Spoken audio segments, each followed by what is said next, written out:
Welcome friends, welcome in our YouTube channel. Quality management system, जिसको ISO 9001 2015 के नाम से भी जाना जाता है, ऑर्गेनाइजेशन में सिस्टम इम्प्लीमेंट करने के लिए बहुत ही हेल्पफुल है। अगर आप आपकी कंपनी को एक नेक्स्ट लेवल पे लेके जाना चाहते हैं, या एक्सपोर्ट लेवल में लेके जाना चाहते हैं, या बल्क में ऑर्डर चाहते हैं, तो कंपनीज आपसे सर्टिफिकेट मांगती है। एटलीस्ट आपका मिनिमम रिक्वायरमेंट रहता है कि आप ISO 9001 2015 के सर्टिफाइड हो। तो इससे रिलेटेड जो स्टैंडर्ड की रिक्वायरमेंट्स है, उसके कई सारे वीडियोज़ हम अब तक बना चुके हैं। और ये सारे जर्नी से जाते जाते आज हम पहुँचे हैं क्लॉज नंबर 8.5.5 तक। 8.5.5 बात करता है पोस्ट डिलीवरी एक्टिविटीज़ के बारे में।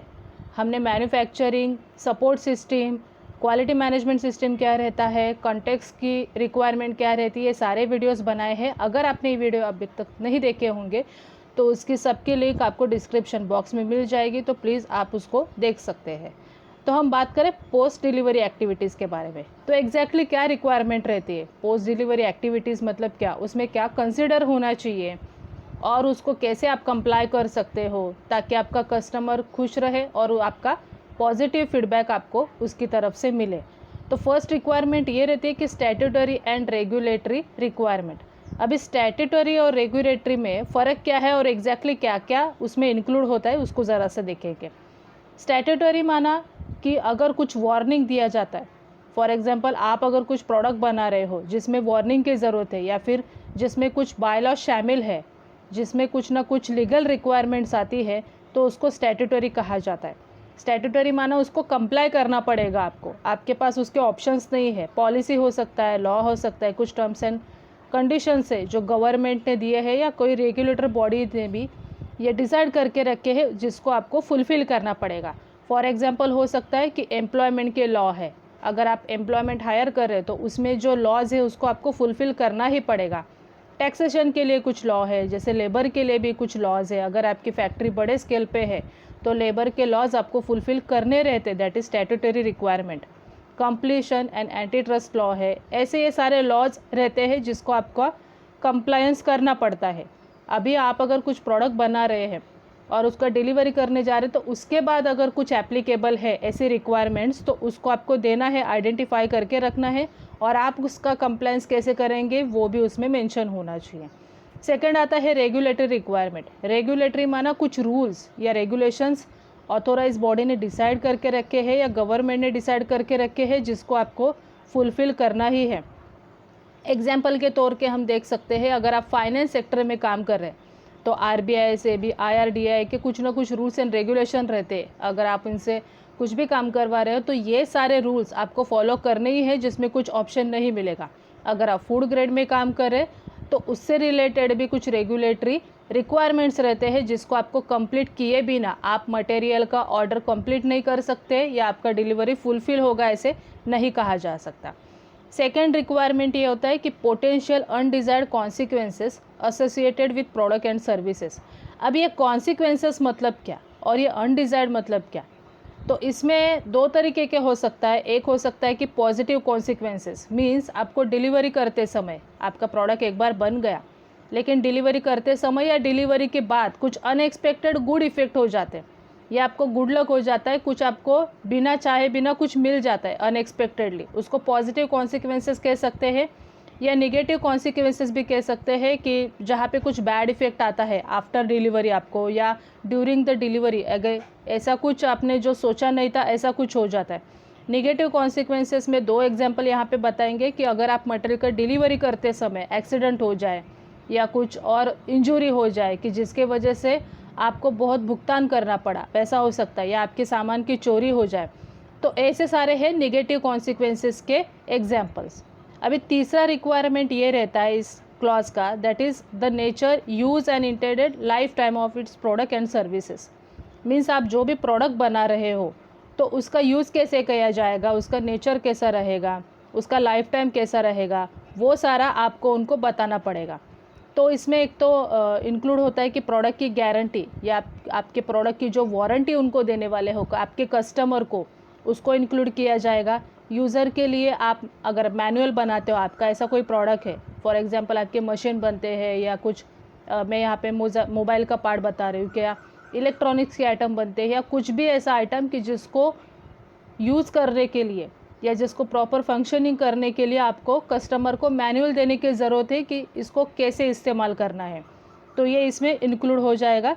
इसके साथ साथ ही अगर आपके यहाँ पे केमिकल का प्रोडक्शन होता है या केमिकल से रिलेटेड अगर आप कुछ प्रोडक्ट बनाते हो और उसका हेल्थ पे इफ़ेक्ट हो सकता है, तो उसके साथ आपको MSDS देना बहुत ही ज़रूरी है। अदरवाइज़ फिर वो जो कस्टमर है उसको पता नहीं चलेगा कि इसमें क्या हैज़ार्डस उसको इफ़ेक्ट आने के चांसेस है और कहाँ पे बॉडी को इफ़ेक्ट आने के चांसेस है, ताकि अगर वो उसको यूज़ करने जाएगी तो उसको प्रिकॉशन लेके ही उसको काम कर सकते हैं।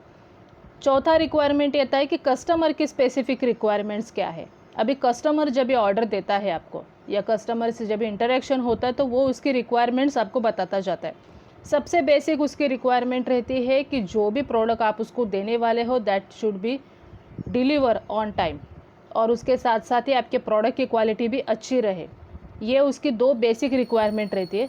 इसके अलावा और कई रिक्वायरमेंट ये आ सकती है कि आपका प्रोडक्ट डिलीवर होने के बाद कस्टमर सर्विस प्रॉपर रहे, कस्टमर का जो सपोर्ट है वो आप उसको प्रॉपरली तरीके से हैंडल करें।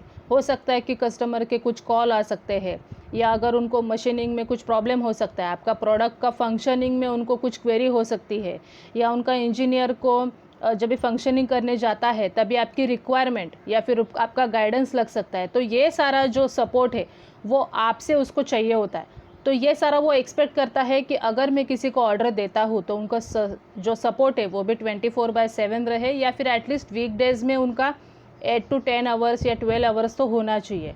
और अगर कुछ कंप्लेन आता है तो उसमें आपका सपोर्ट जो है रिजॉल्व करने में वो भी अच्छा रहे। ये सारी उनकी रिक्वायरमेंट रहती है। और इसी से जो सेकेंड पॉइंट रिलेट रहता है दैट इज़ के अगर मेंटेनेंस की ज़रूरत पड़ेगा, आपका प्रोडक्ट का जो वारंटी पीरियड आपने डिसाइड करके कस्टमर को दिया है, आपने रिटर्न में सर्टिफिकेट दिया है या जो भी दिया है या कस्टमर ने आपसे मांगा है, तो उस केस में आप मेंटेनेंस कैसे करोगे उसका। उनका एक्सपेक्टेशन तो ये रहता है कि जब तक आपका वारंटी है तब तक आपका फ्री मेंटेनेंस आप उसको प्रोवाइड करें। लेकिन उस केस में आप कुछ कंडीशन रख सकते हैं कि भाई स्पेयर्स का जो पार्ट्स है वो उसको पैसा पे करना पड़ेगा, हमारा आदमी आएगा लेकिन उसका ट्रैवलिंग आपको देना पड़ेगा, वहाँ पे आके फ्री सर्विस मिलेगी। ऐसे कुछ ना कुछ रिक्वायरमेंट्स आपके भी रहेंगे। तो आपको पहले ही उसको डिस्कस करके जो भी कॉन्ट्रैक्ट आप बनाने वाले हो कि AMC कैसे रहेगा, कॉम्प्रिहेंसिव रहेगा, कितने साल तक रहेगा, क्या है, तो ये सारे रिक्वायरमेंट आइडेंटिफाई करके आपको कॉन्ट्रैक्ट में डालनी ज़रूरी है ताकि कुछ प्रॉब्लम आगे जाके ना आए।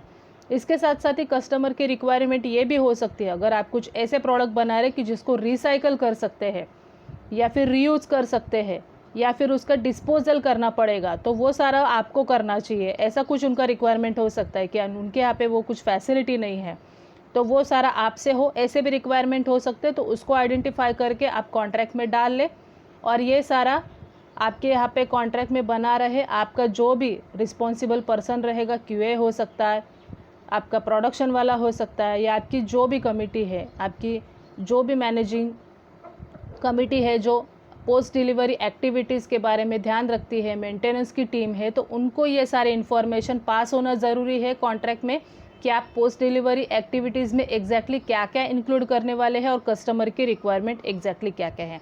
बिकॉज इसी से भी डिपेंड रहता है। 5वां पॉइंट है दैट इज़ कस्टमर फीडबैक।